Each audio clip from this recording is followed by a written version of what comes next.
14 मई को हमारे देश के 52nd सीजीआई ने ओथ ली और पूरी श्रद्धा के साथ अपना ऑफिस संभाला। अपने पहले ही दिन न्यू सीजीआई ने अपने विजन को क्लियर कर दिया था और साथ ही उनका टेन्योर कितने इम्पोर्टेंट और सेंसिटिव इश्यूज को देखने वाला है, इसका अंदाजा आप सुप्रीम कोर्ट की कॉज लिस्ट से लगा ही सकते हैं। Work, presidential reference, pendency of cases etcetera. इन सब इश्यूज और केसेस को देखकर तो नहीं लगता कि उनका टेन्योर किसी भी तरह से इजी होने वाला है, लेकिन उससे पहले एक शाम ऐसी आई जहां न्यू सीजीआई को काफी सम्मान दिया गया। शनिवार को एक फेलिसिटेशन फंक्शन हुआ है जो भारत के नए चीफ जस्टिस भूषण राम कृष्ण गवई के लीगल जर्नी का जश्न था।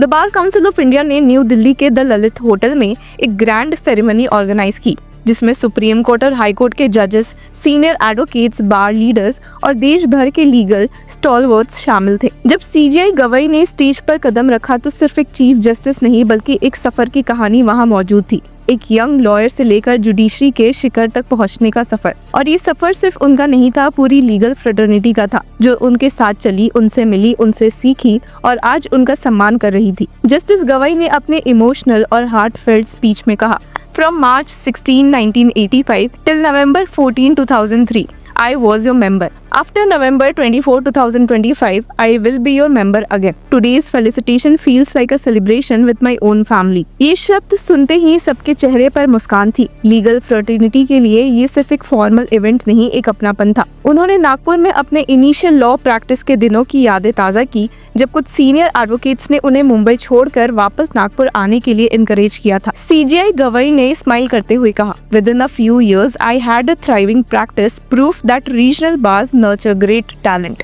ये उनका एक क्लियर मैसेज था। टैलेंट सिर्फ बड़े शहरों का मोहताज नहीं होता, हर कोने में, हर कोर्ट में एक्सीलेंस छुपी होती है, सिर्फ एक मौका चाहिए। पर ये सफर सिर्फ वकालत तक सीमित नहीं था। सीजीआई गवई का विजन उनके फादर के एक्टिविज्म और डॉक्टर BR अम्बेडकर के कॉन्स्टिट्यूशनल थॉट प्रोसेस से डीपली इन्फ्लुएंस्ड रहा है। जजशिप एक्सेप्ट करने के डिसीजन पर उन्होंने कहा, I had doubts as to whether I should accept the judgeship और नॉट, बिकॉज माई फादर वो said that if you continue as a lawyer you may earn lots and lots of money, but if you become a judge of a constitutional court, you can carry forward the legacy of Dr. Ambedkar's idea of social and economic justice in discharging your duty. And today I am happy that I decided to abide by my father's verdict. ये एक rare moment था जब एक chief justice ने इतने खुले तौर पर अपने वैल्यूज और इमोशनल इंस्पिरेशन को शेयर किया। सीजीआई गवई सिर्फ लॉ का इम्प्लीमेंटेशन नहीं, उनके असली मकसद सोशल और इकोनॉमिक जस्टिस को अपना गाइडिंग लाइट मानते हैं। उनका बिलीफ ये है कि जज बनना सिर्फ एक पोजीशन नहीं, एक जिम्मेदारी है। सीजीआई BR गवई ने जुडिशरी में डाइवर्सिटी को लेकर भी खुलकर बात की। उनका मानना है कि अगर कोर्ट्स में सिर्फ एक ही बैकग्राउंड के लोग होंगे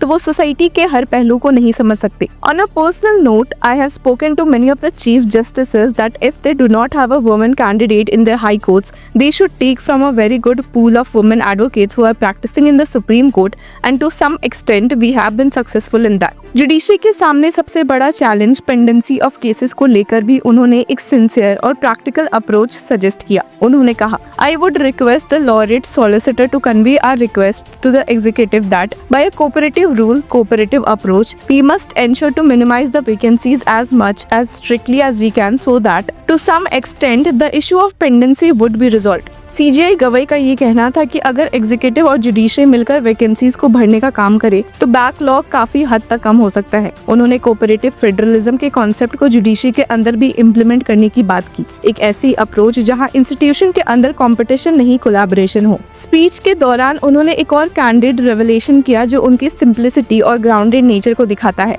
मीडिया इंटरव्यू से उनकी hesitation, I am somewhat shy, not otherwise, because I like to mix in people, I like to meet people sometimes. I am also told by some that as a Supreme Court judge who is in a line to become a CGI, it's not good to mix so much in people. But I don't believe in that theory of isolation. Today's judge, he can't decide the matters only in black and white, totally ignoring the ground reality in the society. उन्होंने कहा कि वो interviews नहीं देते क्योंकि उन्हें promises करने का शौक नहीं, जिसे बाद में पूरा ना कर पाए तो लोग क्रिटिसाइज करें। I don't give any interviews because I cannot make any promises. I don't believe in making promises initially and then at the end of the friends from the press themselves criticizing that in his interview he has made so much promises but he doesn't. So they will pardon me for that. CGI गवाई का ये attitude उनके sincerity को reflect करता है। वो दिखावे में नहीं, एक्शन में बिलीव करते हैं। वो काम को हेडलाइन बनाने के लिए नहीं, समाज में फर्क लाने के लिए करना चाहते हैं। उन्होंने किसी बड़ी बड़ी प्रोमिसेस से अपने स्पीच का एंड नहीं किया, बल्कि एक सीधा दिल से निकला कमिटमेंट दिया। The only thing I can say is that whatever short period that I have, I will do my best to stand by my oath, to uphold the rule of law, to uphold the constitution of India and make an attempt to reach to the commonest mind of this country, large citizens of this country, so that the vision of the premise of the constitution of social and economic quality along with political equality is brought into reality। ये एक chief justice का वादा नहीं था, ये एक संविधान के सिपाही का संकल्प था। जब इवेंट खत्म हुआ, लोगों के चेहरे पर सेटिस्फैक्शन था, क्योंकि उन्होंने एक ऐसे वकील को देखा था जो चीफ जस्टिस बना, लेकिन कभी अपना असली रंग, अपना संस्कार नहीं भूला। सीजीआई गवाई सिर्फ एक कॉन्स्टिट्यूशनल पोस्ट नहीं, एक नैरेटिव के प्रतिनिधि है। एक नैरेटिव जिसमें जस्टिस सिर्फ पेपर पर नहीं, जमीन पर भी नजर आए। जब भारत जैसे डाइवर्स देश में जुडिशरी का नेतृत्व एक ऐसे इंसान के हाथों हो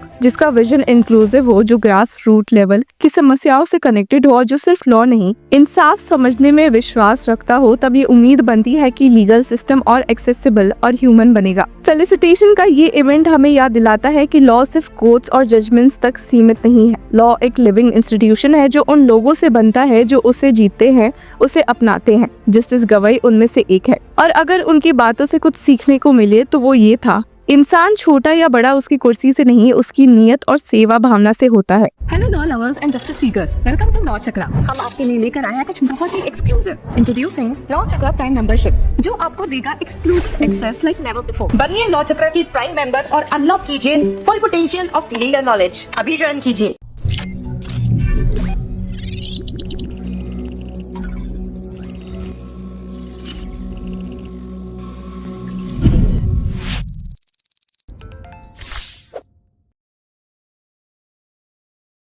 hello law lovers and justice seekers, welcome to law Chakra. हम आपके लिए लेकर आए हैं कुछ बहुत ही exclusive. Introducing law Chakra prime membership, जो आपको देगा exclusive access like never before. यानी कि फुल इनसाइडर एक्सेस, वो भी बस घर बैठे। यही नहीं, प्राइम मेंबर को मिलेगा access to exclusive interview session with renowned जजेस, लीगल एक्सपर्ट्स एंड लॉयर्स। ऐसे इनसाइट्स जो आपको कहीं और नहीं मिले।